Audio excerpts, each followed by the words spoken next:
Welcome to the One Year Bible, February 4. The Old Testament reading, Exodus chapter 19, verse 16, through chapter 21, verse 21. On the morning of the third day, thunder roared and lightning flashed, and a dense cloud came down on the mountain. There was a long, loud blast from a ram's horn, and all the people trembled. Moses led them out from the camp to meet with God, and they stood at the foot of the mountain. All of Mount Sinai was covered with smoke, because the Lord had descended on it in the form of fire. The smoke billowed into the sky like smoke from a brick kiln, and the whole mountain shook violently. As the blast of the ram's horn grew louder and louder, Moses spoke, and God thundered his reply. The Lord came down on the top of Mount Sinai and called Moses to the top of the mountain. So Moses climbed the mountain. Then the Lord told Moses, "Go back down and warn the people not to break through the boundaries to see the Lord, or they will die. Even the priests who regularly come near to the Lord must purify themselves so that the Lord does not break out and destroy them." "But Lord," Moses protested, "the people cannot come up to Mount Sinai. You already warned us. You told me, 'Mark off a boundary all around the mountain to set it apart as holy.'" But the Lord said, "Go down and bring Aaron back up with you. In the meantime, do not let the priests or the people break through to approach the Lord, or he will break out and destroy them." So Moses went down to the people and told them what the Lord had said. Then God gave the people all these instructions. "I am the Lord your God who rescued you from the land of Egypt, the place of your slavery. You must not have any other God but me. You must not make for yourself an idol of any kind, or an image of anything in the heavens, or on the earth, or in the sea. You must not bow down to them or worship them, for I, the Lord your God, am a jealous God who will not tolerate your affection for any other gods. I lay the sins of the parents upon their children. The entire family is affected, even children in the third and fourth generations of those who reject me. But I lavish unfailing love for 1,000 generations on those who love me and obey my commands. You must not misuse the name of the Lord your God. The Lord will not let you go unpunished if you misuse his name. Remember to observe the Sabbath day by keeping it holy. You have 6 days each week for your ordinary work, but the seventh day is a Sabbath day of rest dedicated to the Lord your God. On that day no one in your household may do any work. This includes you, your sons and daughters, your male and female servants, your livestock, and any foreigners living among you. For in 6 days the Lord made the heavens, the earth, the sea, and everything in them. But on the seventh day he rested. That is why the Lord blesses the Sabbath day and sets it apart as holy. Honor your father and mother. Then you will live a long, full life in the land the Lord your God is giving you. You must not murder. You must not commit adultery. You must not steal. You must not testify falsely against your neighbor. You must not covet your neighbor's house. You must not covet your neighbor's wife, male or female servant, ox or donkey, or anything else that belongs to your neighbor." When the people heard the thunder and the loud blast of the ram's horn, and when they saw the flashes of lightning and the smoke billowing from the mountain, they stood at a distance, trembling with fear. And they said to Moses, "You speak to us, and we will listen, but don't let God speak directly to us, or we will die." "Don't be afraid," Moses answered them, "for God has come in this way to test you, and so that your fear of him will keep you from sinning." As the people stood in the distance, Moses approached the dark cloud where God was.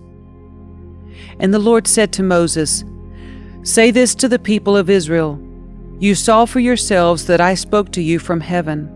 Remember, you must not make any idols of silver or gold to rival me. Build for me an altar made of earth, and offer your sacrifices to me, your burnt offerings and peace offerings, your sheep and goats and your cattle. Build my altar wherever I cause my name to be remembered, and I will come to you and bless you. If you use stones to build my altar, use only natural, uncut stones. Do not shape the stones with a tool, for that would make the altar unfit for holy use. And do not approach my altar by going up steps. If you do, someone might look up under your clothing and see your nakedness. These are the regulations you must present to Israel. If you buy a Hebrew slave, he may serve for no more than 6 years. Set him free in the 7th year, and he will owe you nothing for his freedom. If he was single when he became your slave, he shall leave single. But if he was married before he became a slave, then his wife must be freed with him. If his master gave him a wife while he was a slave, and they had sons or daughters, then only the man will be free in the 7th year, but his wife and children will still belong to his master. But the slave may declare, I love my master, my wife, and my children. I don't want to go free. If he does this, his master must present him before God. Then his master must take him to the door or doorpost and publicly pierce his ear with an awl. After that, the slave will serve his master for life. When a man sells his daughter as a slave, she will not be freed at the end of 6 years as the men are. If she does not satisfy her owner, he must allow her to be bought back again. But he is not allowed to sell her to foreigners, since he is the one who broke the contract with her. But if the slave's owner arranges for her to marry his son, he may no longer treat her as a slave, but as a daughter. If a man who has married a slave wife takes another wife for himself, he must not neglect the rights of the first wife to food, clothing, and sexual intimacy. If he fails in any of these 3 obligations, she may leave as a free woman without making any payment. Anyone who assaults and kills another person must be put to death. But if it was simply an accident permitted by God, I will appoint a place for refuge where the slayer can run for safety. However, if someone deliberately kills another person, then the slayer must be dragged even from my altar and be put to death. Anyone who strikes father or mother must be put to death. Kidnappers must be put to death, whether they are caught in possession of their victims or have already sold them as slaves. Anyone who dishonors father or mother must be put to death. Now suppose 2 men quarrel, and one hits the other with a stone or fist, and the injured person does not die but is confined to bed. If he is later able to walk outside again, even with a crutch, the assailant will not be punished, but must compensate his victim for lost wages and provide for his full recovery. If a man beats his male or female slave with a club and the slave dies as a result, the owner must be punished. But if the slave recovers within a day or 2, then the owner shall not be punished, since the slave is his property.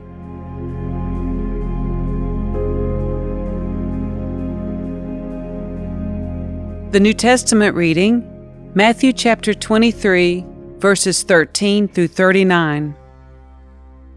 What sorrow awaits you, teachers of religious law, and you Pharisees, hypocrites! For you shut the door of the kingdom of heaven in people's faces. You won't go in yourselves, and you don't let others enter either. What sorrow awaits you, teachers of religious law, and you Pharisees, hypocrites! For you cross land and sea to make one convert, and then you turn that person into twice the child of hell you yourselves are. Blind guides! What sorrow awaits you! For you say that it means nothing to swear by God's temple, but that it is binding to swear by the gold in the temple. Blind fools! Which is more important, the gold or the temple that makes the gold sacred? And you say that to swear by the altar is not binding, but to swear by the gifts on the altar is binding. How blind! For which is more important, the gift on the altar or the altar that makes the gift sacred? When you swear by the altar, you are swearing by it and by everything on it. And when you swear by the temple, you are swearing by it and by God who lives in it. And when you swear by heaven, you are swearing by the throne of God and by God who sits on the throne. What sorrow awaits you, teachers of religious law, and you Pharisees, hypocrites! For you are careful to tithe even the tiniest income from your herb gardens, but you ignore the more important aspects of the law: justice, mercy, and faith.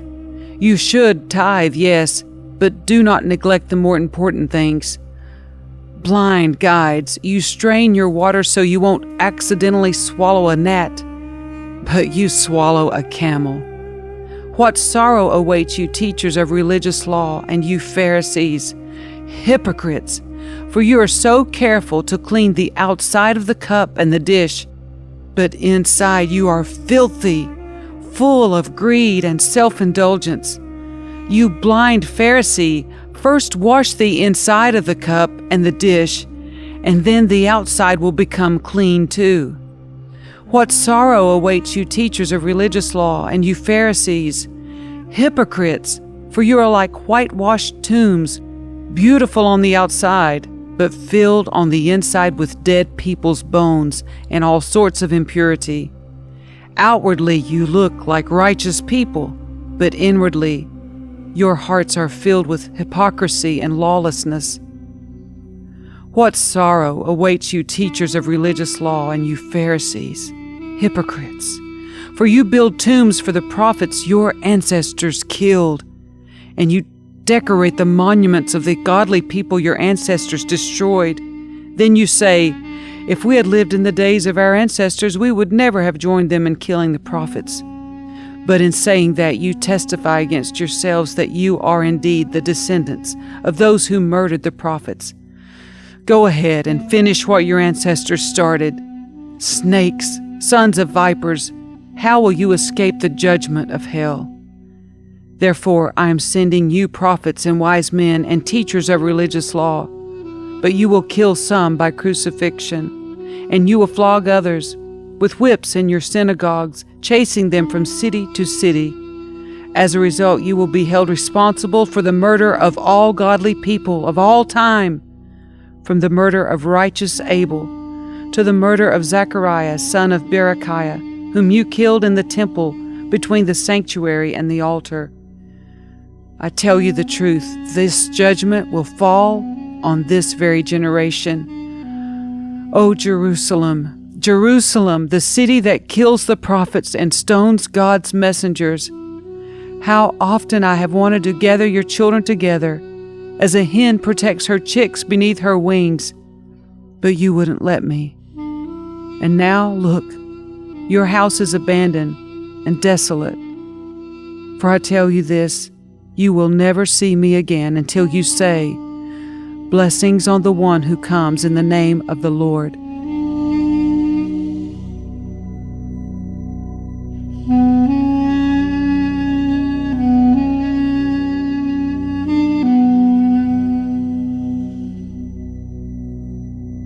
Psalm 28, verses 1 through 9. I pray to you, O Lord my rock, do not turn a deaf ear to me. For if you are silent, I might as well give up and die. Listen to my prayer for mercy as I cry out to you for help. As I lift my hands toward your holy sanctuary, do not drag me away with the wicked, with those who do evil, those who speak friendly words to their neighbors while planning evil in their hearts. Give them the punishment they so richly deserve. Measure it out in proportion to their wickedness. Pay them back for all their evil deeds. Give them a taste of what they have done to others. They care nothing for what the Lord has done or for what his hands have made. So he will tear them down, and they will never be rebuilt. Praise the Lord, for he has heard my cry for mercy. The Lord is my strength and shield. I trust him with all my heart. He helps me, and my heart is filled with joy. I burst out in songs of thanksgiving. The Lord gives his people strength. He is a safe fortress for his anointed king. Save your people. Bless Israel, your special possession. Lead them like a shepherd, and carry them in your arms forever.